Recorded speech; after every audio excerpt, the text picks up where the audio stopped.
organizing this event and also the entire team. I'm glad to be part of the network, the research group, and I'm very honored to be the first one to be able to give a talk today as part of the research series. So let me just share with you my presentation and let us start. Here you are. Okay, so today I'm going to talk to you about the African movement of working children and youth. It is a social movement born in Africa, in West Africa to be precise, and which has been active since 1994 in the field of working children's rights. Many of you maybe, or I assume that many of you know the movement already, so I won't get into too many introductory details about it, but I just want to underline some aspects of what the movement has been doing since its inception in '94, and I would like to talk to you about how it is organized and how the organization works nowadays. Yes, here we are, my first slide. So the movement,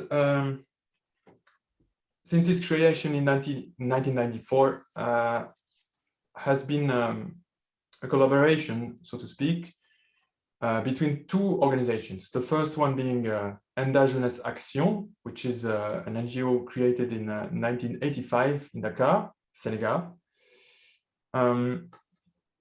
which has supported the creation and the birth, so to speak, of the movement since 1991, 1992, and in 1994 when it was created.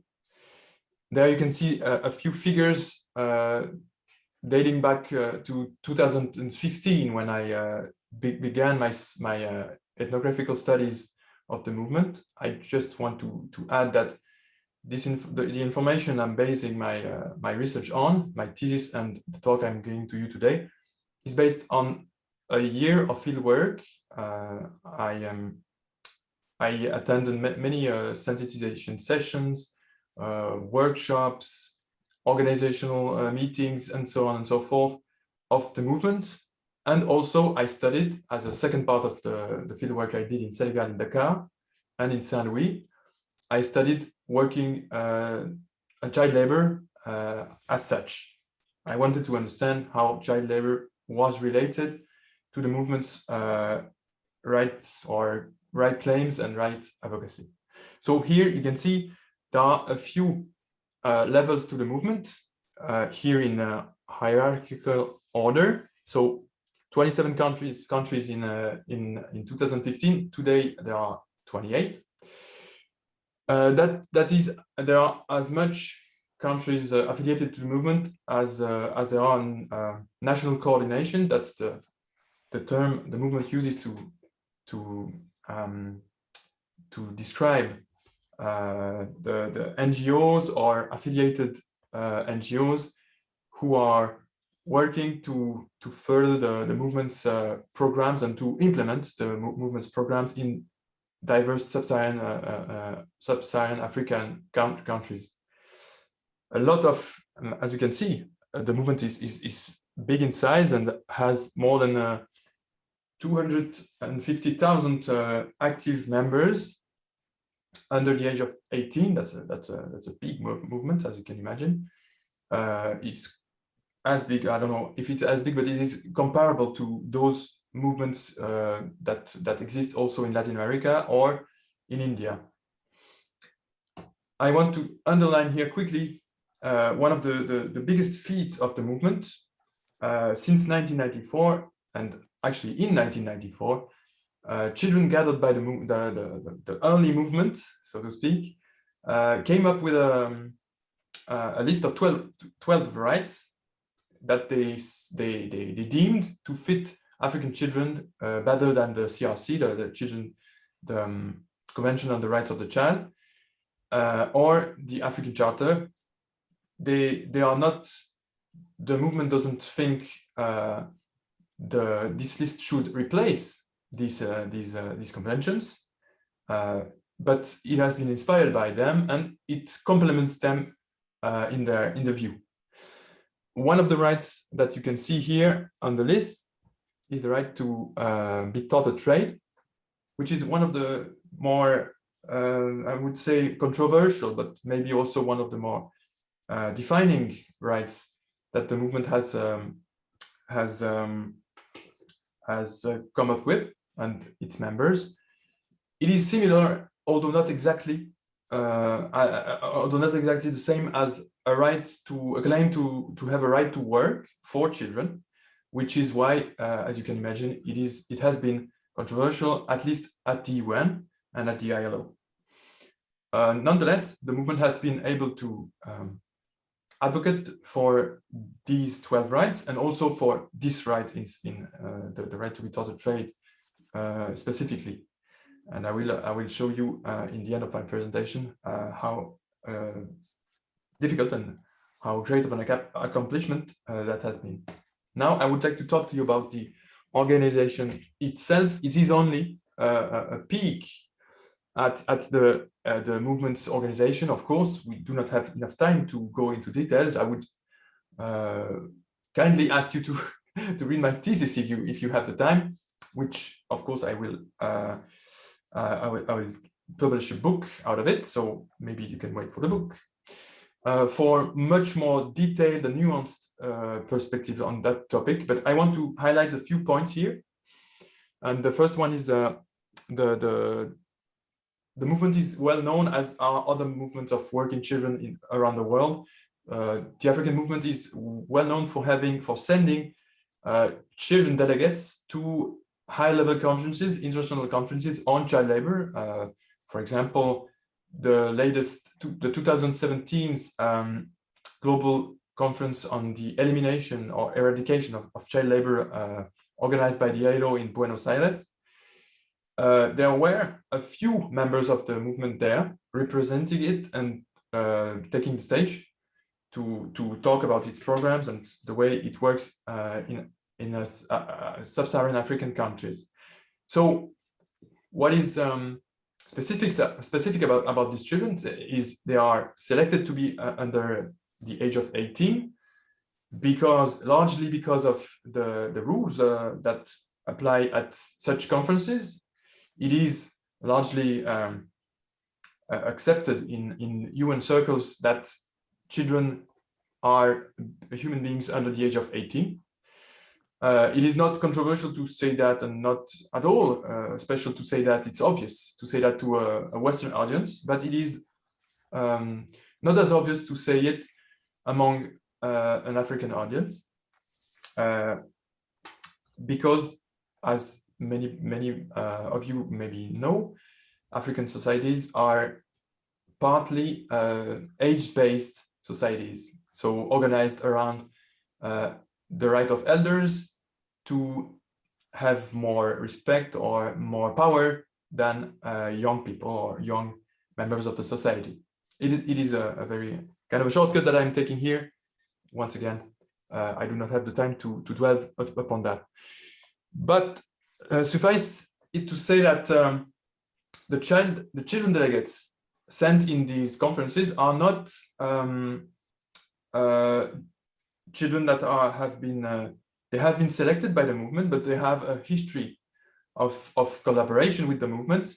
They went up the ladder of the organization, beginning in the grassroots groups and then in the associations, and then sometimes being elected to what is called the Executive Managerial Group, EMG, which is a group that steers the movement in a way that is working with the NGO partners, the funding agencies, as well as with the young members of the movement.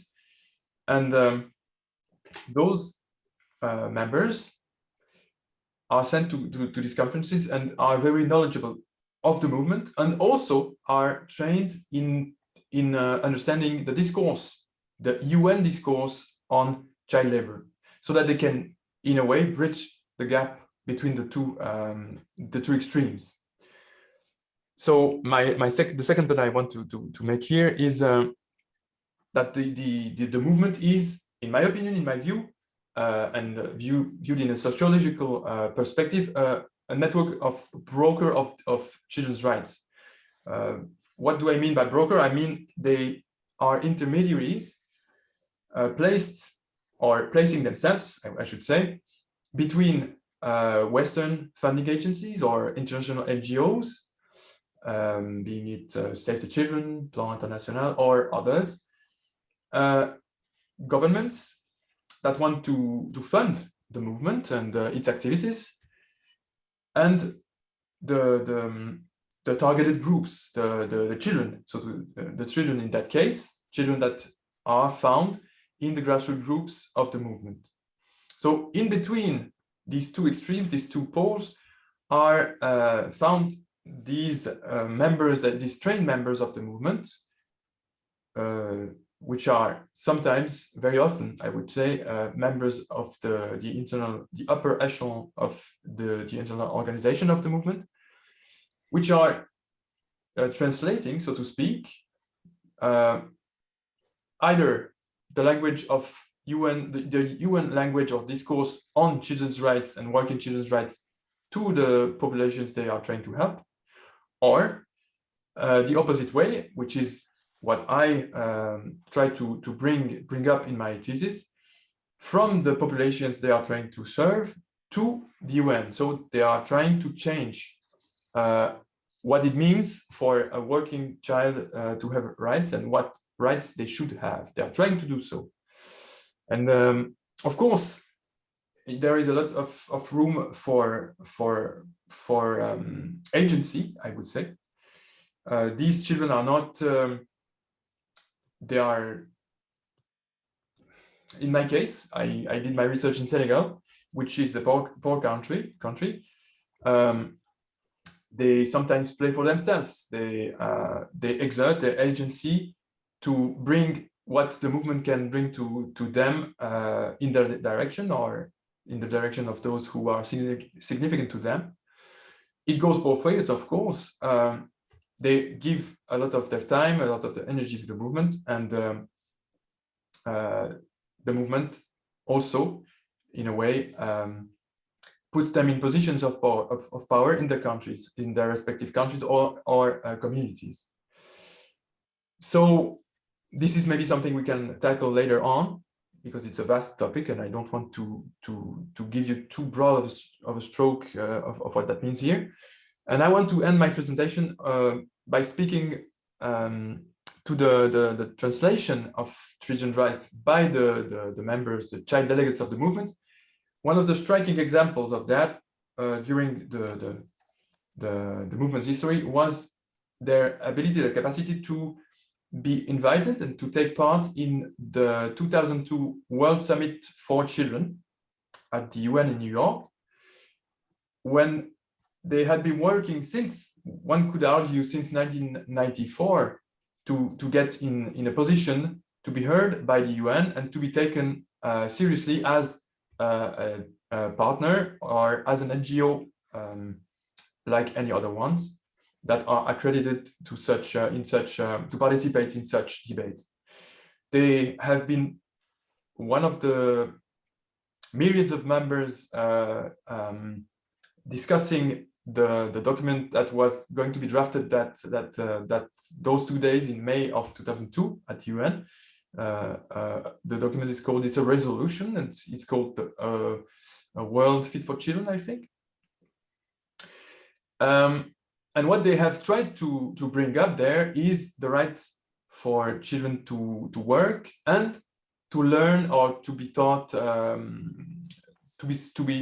attend school at the same time. The basic argument that they were making, and they still are, although I would argue less today than back then.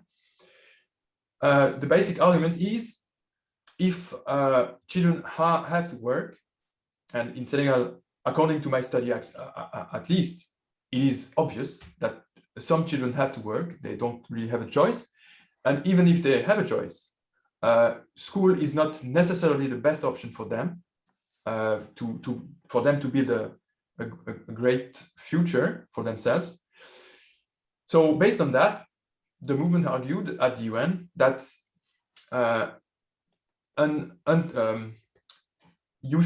would be better for the Senegalese government or other African government, instead of trying to abolish child labor, to